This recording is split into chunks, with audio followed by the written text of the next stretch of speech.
Okay, welcome to Cherie's weight loss journey. We are finally getting out of the house today. We have a little break in the bad weather. Yes, it was so bad that we were like, oh no, oh no. Sometimes the rain fell so hard you could hardly see.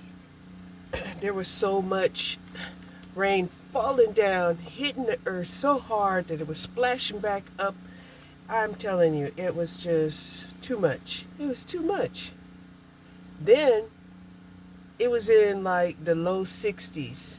So it was cold too. It was like, right? Now, I ain't gonna say that we didn't get out and have a chance to take a walk, in between. In the meantime. But anyway, so today, since it's nice out, I woke up so late today. Oh my God. I don't even understand why, but I did. I woke up and I believe it was like after 12. Then it took me like another 40 minutes just to get my body moving. But anyway, I did get my body moving.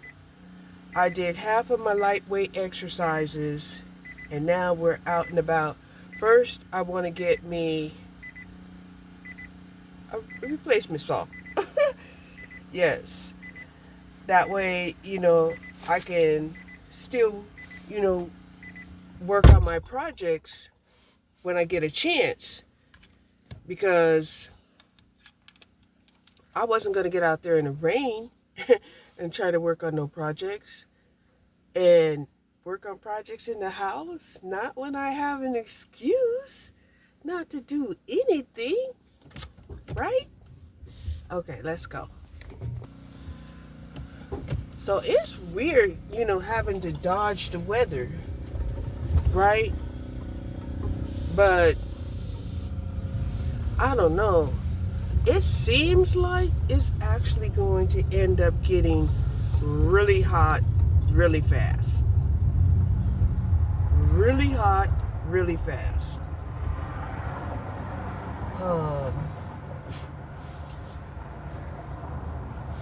I kind of don't want to go to a box store, because they got so much stuff in there. They do. They got a lot of stuff in there to look at and be tempted to buy, right?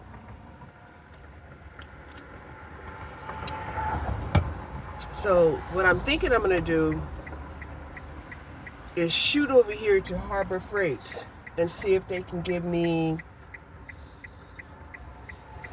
an education. Because I want an education on the easiest tools to complete this project and replace this saw blade.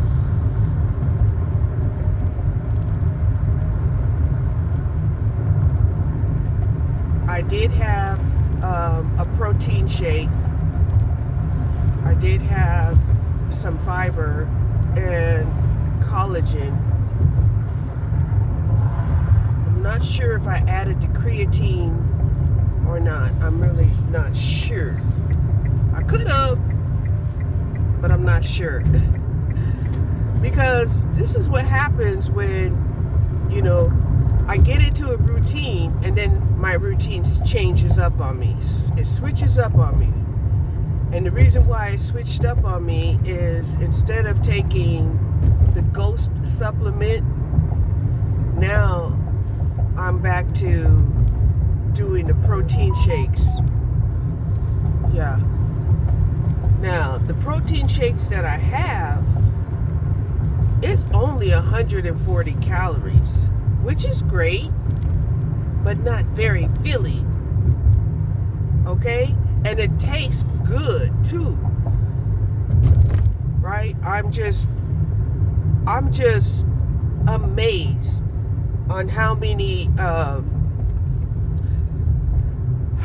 different protein products that they're coming out with that actually taste really good.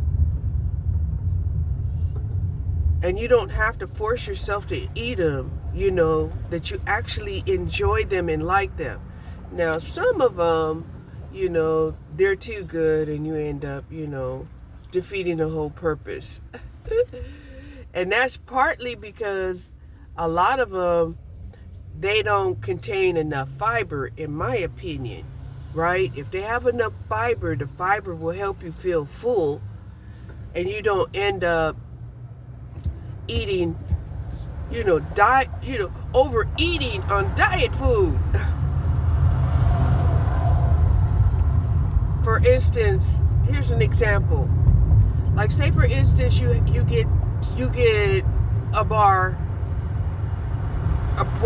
what's supposed to be a protein bar, and that protein bar, it has a lot of carbs, right? It might be protein from peanuts or almonds, and yeah, let's keep it real. Those nuts, those are carbs and high in fat, but it's good fat, right? I'm telling you, I am one of those people who can make a salad that's very healthy. It's healthy, but it's very high in calories, right? Which is one of the reasons why, I have to water down the dressing, the salad dressing. I have to water it down or else, right? And a lot of times, when I'm watering it down, I'll also add some apple cider vinegar to help with the digestion and the flavor. Yes. So,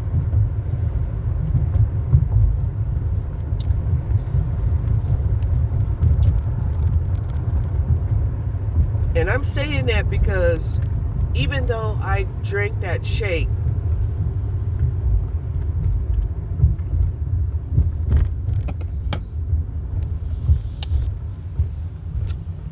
I'm hungry. I am. Well, I'm not hungry. I'm not starving.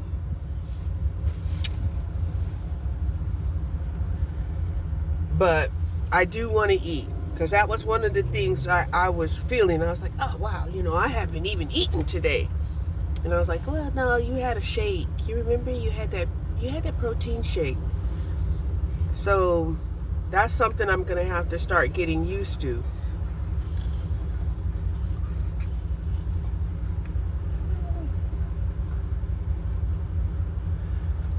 Because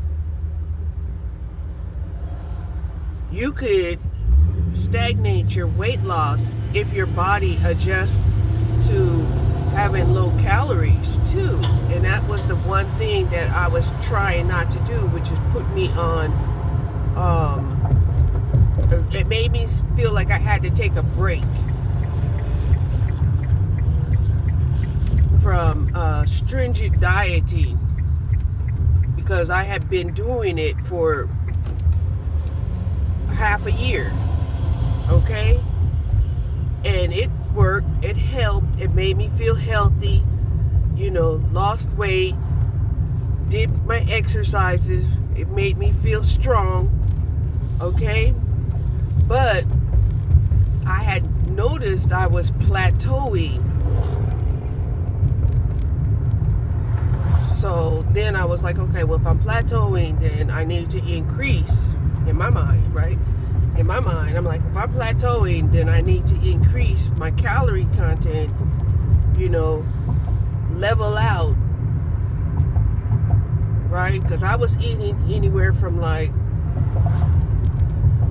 let's keep it real, I was eating anywhere from 1,200 calories a day to 1,800 calories a day, right? And then I was like, okay, I'm going to have to start eating 2,000 calories a day for at least long enough to trick your own body.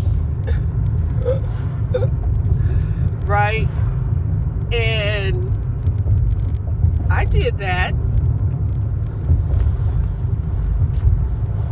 And I was feeling some kind of way. Like I was feeling like, I was heavy. I was gaining weight. I was, you know, and that feeling, kind of sent me over the edge a little bit, right? I jumped off the cliff. I was eating ice cream and pizza, and yeah, I was having a good time. Yes, I was.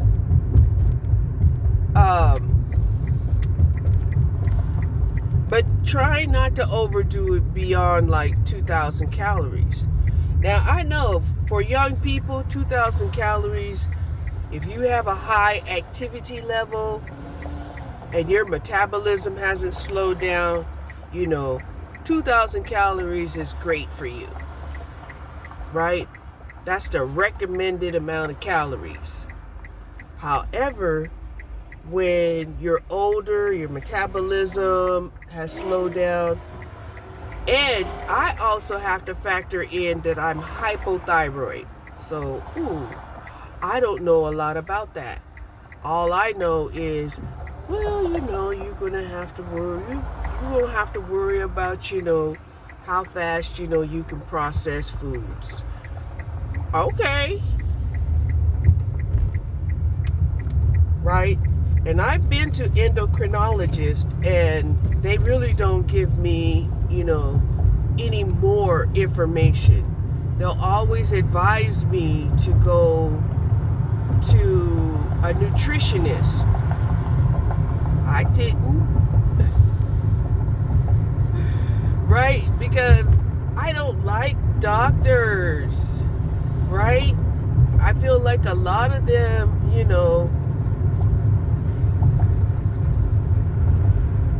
a lot of them, they just want to keep the client coming back,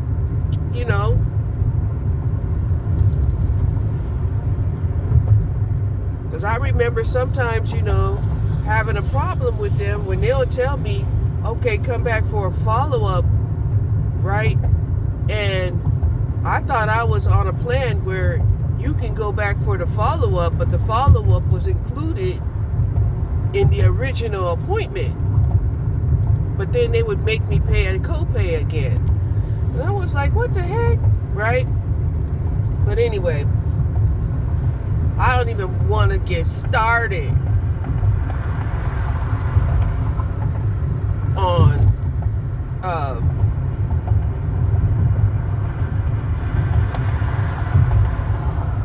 the medical industry. Because, a lot of them had invested a lot of money and time, and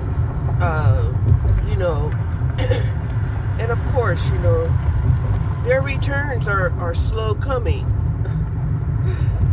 right? And if you think I'm lying, just think about when they had tried to make vitamins an over-the-counter product. You remember that? Yes.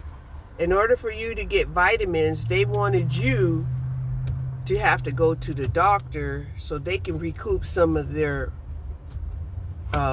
investment money that they paid to become a doctor. And that way, whatever, right? Okay, calm down, Sheree. You said you was not going to talk about the medical industry. Okay, I just wanted to give you an example. That's all.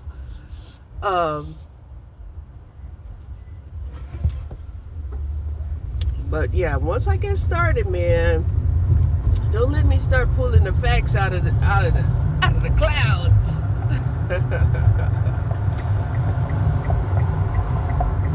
So we're gonna go up here to Harbor Freights and hope that I could get some kind of personalized assistance and a little bit of education.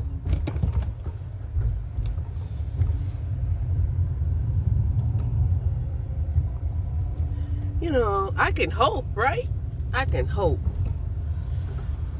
That's what I hope for when I go to like these smaller businesses, right? I hope to get experienced, personalized service, and I'll let you know how that works out. Okay, because sometimes when you go to the box store, you know, they're hiring, you know, somebody to show up, you know, and like when I was looking for the fence ties, you know, they didn't know what I was talking about. They didn't, even when they knew what I was talking about, they didn't know where in the store, or even if they carried it. You know, it was something like, well, if we have it, it would probably be over in gardening. Okay. But I will say Home Depot has probably got more knowledgeable staff than Lowe's. Now, when Lowe's first came on the scene and was trying to compete with Home Depot, they were getting people who had to have some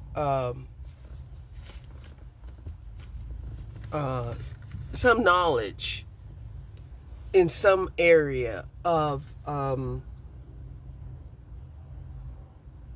either DIY or gardening or home construction or something like that. But anyway, hold on.